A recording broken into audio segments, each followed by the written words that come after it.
like the cool thing you can see here is, you know, you've got spot where it's vertically dipping there, and you can see where that comes into almost horizontal.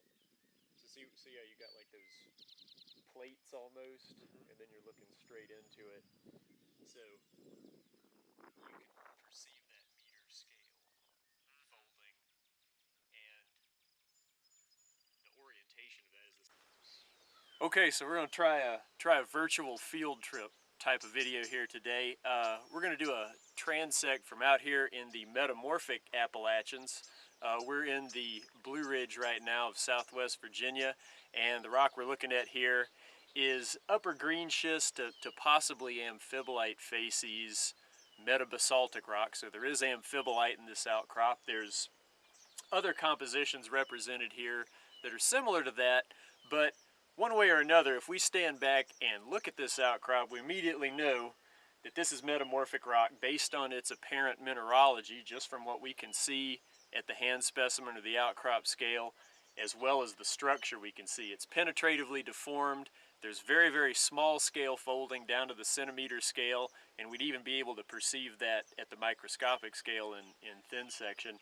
And of course, that folding is repeated at larger and larger scales, all the way up to the meter scale and even to the kilometer scale, because the entire region that we're in that represents the Blue Ridge of this part of the Appalachians is essentially sort of a mega anticlinorium. It's a very large sequence of rock. It would have been very thick prior to its structural emplacement, and it is, because of its scale and the burial depth that material like this reaches, penetratively deformed, sort of like an accordion. And we're going to try to compare this to some locations within a few of the model videos on this page, so you can get an idea of what the parts of those models actually look like in the field. And this, as our starting place, is going to be structurally sort of the deepest and the most intensely deformed rock we'll see today.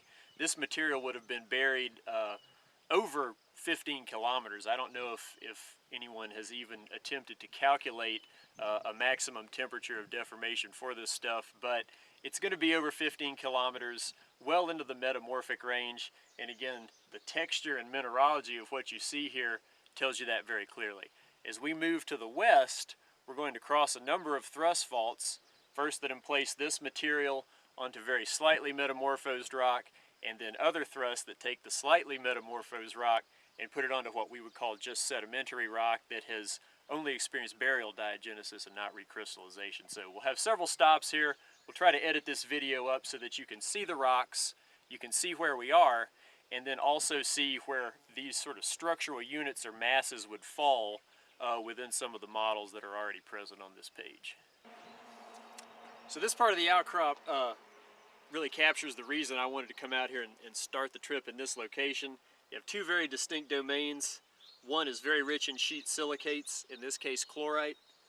This was very rich in amphibole, which is a chain silicate. This is probably edenitic hornblende, maybe hornblende.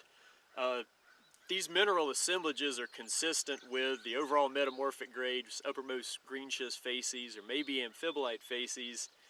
And the combination of minerals that you see here tells you compositionally that this was almost certainly igneous material prior to metamorphism.